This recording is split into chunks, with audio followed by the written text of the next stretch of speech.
하나님을 위한 열매 첫 번째 시간입니다. 그리스의 시인 호메로스의 오디세이아라는 책이 있습니다.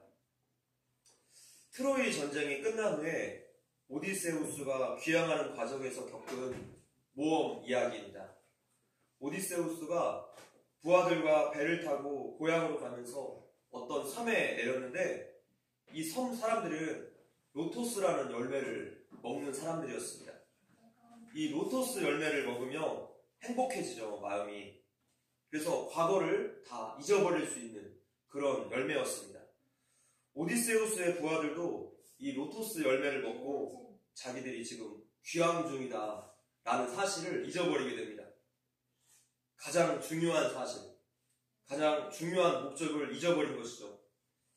결국에 오디세우스가 울며 불며 마다하는 부하들을 강제로 이끌고 이제 배에 데려갑니다. 로토스 열매를 먹은 부하들은 그 섬이 너무나 좋아서 고향으로 안 가겠다는 것이죠. 참 많은 생각이 드는 이야기 같습니다. 성도는 본향으로 가는 사람들입니다. 그런데 이 땅이 주는 삶이 행복하다고 가장 중요한 목적지를 잊어버리며 그 삶은 의미 없는 삶이 되고 말 것입니다. 우리가 하나님께로 돌아가기 위해서는 육신의 욕망들을 거절해야만 할 것입니다. 세상이 주는 욕망들은 항상 하나님께로 가는 길과 반대에 있기 때문에 하나님께로 가까이 나아가는 것을 늘 방해합니다. 지난 시간 우리가 성도는 율법에 대해서 죽었기 때문에 새 신랑인 그리스도와 함께 살아야 한다는 것을 우리가 배웠습니다. 성도에게 있어서 율법은 죄를 깨닫게 해주는 역할을 넘어서서 하나님의 뜻을 가르쳐주는 이정표의 역할을 하고 있다는 것이죠. 성도가 여전히 옛 율법의 기능을 따라가며 지금 이 시대의 율법주의자가 됩니다. 그러면 오늘 본문 5절에서 기록된 것처럼 사망을 위하여 열매를 맺게 되는 것이죠. 잘못된 목적에 종교적인 열심을 내게 되고 이웃에게는 끊임없이 비판적인 그런 모습으로 살 수밖에 없습니다. 자, 그렇다면 오늘 이 4절의 표현처럼 하나님을 위하여 맺는 열매라는 것은 과연 어떤 것인가 이것을 생각해 보기 원합니다. 자, 하나님을 위한 열매 그 첫 번째는요. 한번 읽어볼게요. 시작. 새 정신으로 동기가 바뀐다. 새 정신으로 동기가 바뀐다는 것입니다. 한 선교사님이 오지로 선교를 떠나셨습니다. 땅이 너무나 험해서 아무도 가지 않으려는 땅이었습니다. 그 지역에서 수십 년간 사역하시면서 어마어마한 전도의 열매를 맺었습니다. 여자 혼자서 사역할 수 있는 그런 장소가 아니었어요. 근데 선교사님은 거기 살고 있는 원주민들에게 마치 영혼과도 같은 존재가 되었고 모든 원주민들에게 존경과 사랑을 한 몸에 받는 그런 인물이 되었습니다. 사람들이 그 선교사님에게 질문을 합니다. 선교사님, 혼자서 어떻게 이렇게 엄청난 사역을 하실 수 있었습니까? 다른 선교사님들은 대부분 이런 질문을 하면 사명 때문에 또 소명 때문에 이런 대답을 하시는데 이 선교사님이 딱 한마디만 대답하시더랍니다. 하나님께서 얼마나 저를 사랑하시는지, 그러니까 하나님의 사랑을 깨달아서 자기도 하나님을 사랑했더니 이런 열심이 생겨났다는 거예요. 사명, 또 소명만 가지고 하나님의 일을 하며 너무나 쉽게 지쳐버립니다. 그러나 사랑이 동기가 되면 여기에서 나오는 열심은 타의 추종을 불허합니다. 라헬을 얻기 위해서 장작 14년을 마치 하루처럼 열심히 일했던 야곱의 마음이 이랬을 것입니다. 사랑을 하면요, 다 돼요. 네덜란드에서 있었던 일인데 78세 한 할머니가 계십니다. 그분은 20대 때 이미 남편과 사별하셨어요. 그 남편과의 추억이 너무나 좋지 않았습니다. 그 남편이 막 욕하고 때리는 그런 남편이었습니다. 그 추억이 너무나 나빠서 장작 50년간 혼자서 생활을 하셨습니다. 근데 50년간 혼자 사시면서 담배로 그 마음을 달래셨어요. 50년간 담배를 피우셨으니까 얼마나 니코틴에 중독되었겠습니까? 건강을 위해서 끊으려고 여러 번 시도했는데 도저히 끊을 수가 없는 거예요. 알코올 중독보다 더 끊기 힘든 것이 니코틴 중독이라고 합니다. 근데 어느 날 자기보다 한 살 더 많은 79세 오빠 할아버지를 만났어요. 죽었던 연애세포가 막 살아나고 청년 때처럼 가슴이 막 두근거리는 거예요. 그렇게 한 살 오빠를 깊이 사랑하게 되었습니다. 근데 어느 날 데이트를 하던 중에 이 할아버지가 할머니에게 그러시는 거예요. 할머니, 당신은 다 좋은데 담배 냄새가 너무 많이 나. 나는 담배를 안 피워서 그게 좀 힘드네. 이 할아버지의 말이 할머니에게는 마치 벼락을 맞는 듯한 그런 충격으로 다가왔답니다. 이 말을 듣고 할머니가 담배를 끊었을까요? 못 끊었을까요? 끊었어요. 장작 50년 동안 못 끊었던 담배를 할아버지 말 한마디에 한 방에 끊었답니다. 요한복음 14장 15절 말씀 읽어볼게요. 시작. 너희가 나를 사랑하며 나의 계명을 지키리라. 아멘. 우리가 가야 하는 신앙의 원리가 바로 여기에 있습니다. 하나님을 사랑하게 되면 저절로 하게 된다는 거예요.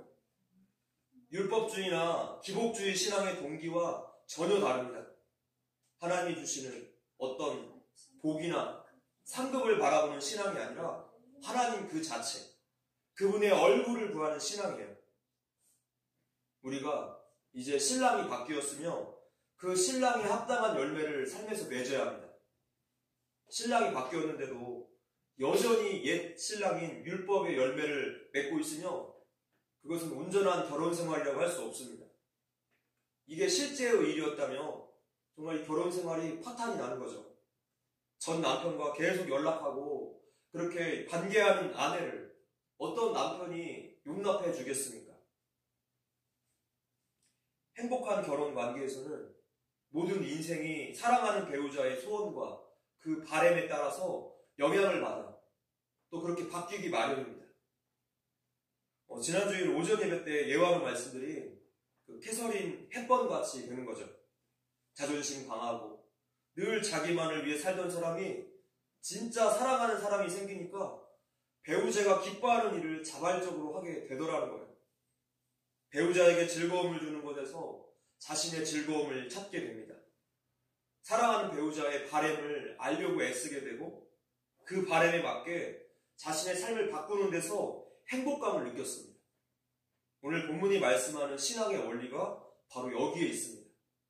온전히 사랑하는 것.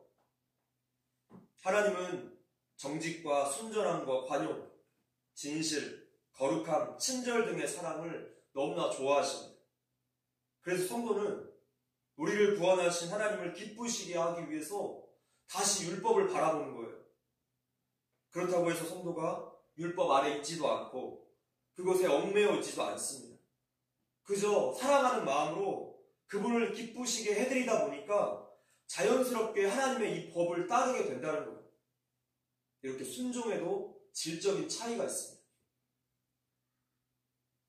우리가 예수를 믿고 달라지는 것은 우리의 마음 상태입니다. 사도 바울이 이것을 가리켜서 성령이 주시는 새 정신이라고 표현하고 있습니다. 율법을 지키는 동기가 완전히 달라진다는 거예요.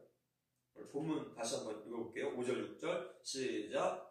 우리가 육신에 있을 때에는 율법으로 말미암는 죄의 정욕이 우리 지체 중에 역사하여 우리로 사방을 위하여 열매를 맺게 하였더니 이제는 우리가 얽매였던 것에 대하여 죽었으므로 율법에서 벗어났으니 이러므로 우리가 영의 새로운 것으로 섬길 것이요 율법 때문에 묵은 것으로 아니할지라. 아멘. 성도에게는 이제는의 차이가 분명해야 한다는 것입니다. 우리가 이전에 율법을 지키면서 하나님을 믿었을 때는 늘 두려운 마음, 늘 무거운 짐을 지고 살았습니다.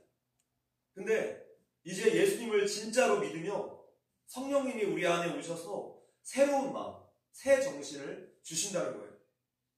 전에는 두려워서 억지로 율법을 지켰는데 지금은 평안함과 기쁨과 감사와 사랑으로 또 자발적으로 하나님을 섬기게 됩니다. 사도 바울도 똑같았습니다. 성령님이 임하시자 사도 바울은 자신을 예수님께 드리는 것에 대해서 조금도 주저함이 없었습니다. 십자가의 길, 순종의 길을 가면서도 슬픔이나 후회와 갈등 같은 것이 없었어요. 오히려 승리의 선언, 늘 기쁨이 그 중심에 가득 차 있었습니다. 아니, 사람이 어떻게 이럴 수 있겠습니까? 성령님께서 사도 바울 안에 계속해서 새로운 마음으로 공급해 주셨기 때문이죠. 우리도 오늘 이 나라와 또 내 주변의 상황이 어떠하든지 하나님께 나아가서 계속 기도해야 할 것입니다. 절망하고 또 낙심한 그 마음을 가지고 하나님 앞에 나아가며 새로운 마음을 회복시켜 주세요. 그래서 우리가 다시 한번 힘을 내어서 살 수 있게 됩니다. 모든 일은 하나님께 맡기시고 우리는 그저 하나님을 의지해야 할 것입니다. 모든 죄는 우리의 마음속 생각에서부터 시작이 됩니다. 마찬가지로 하나님을 기쁘시게 하는 삶도 우리의 마음속 생각에서부터 시작이 돼요. 육신적인 죄의 생각이 우리에게 무방비로 들어올 때가 있습니다.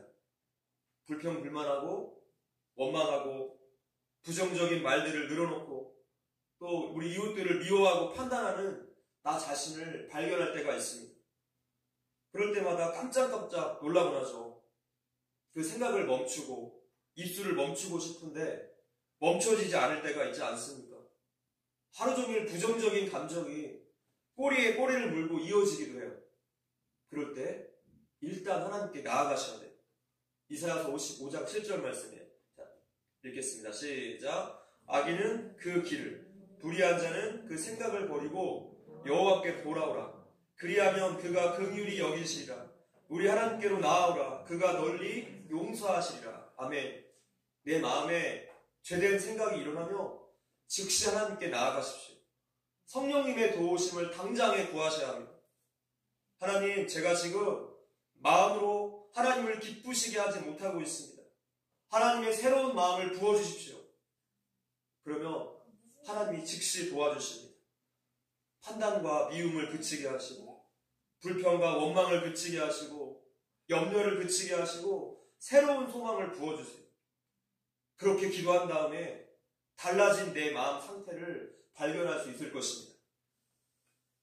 성도 여러분, 하나님께서 기뻐하시지 않는 생각을 품고서는 하나님과 친밀한 관계를 지속할 수가 없습니다. 모든 것 내려놓고 당장 하나님께 나아가십시오. 성령님이 주시는 새 정신, 이 새 마음을 사모하시기 바랍니다. 우리는 우리의 신앙의 동기들을 수시로 확인해야만 합니다. 잠깐만 마음 놓으며 우리는 어느새 과거의 동기, 다른 종교의 목적으로 그렇게 하나님을 섬기게 될 것입니다. 우리의 힘으로는 되지 않습니다. 성령님을 날마다 의지합시다. 보혜사 그분이 우리를 도와주실 줄 믿습니다.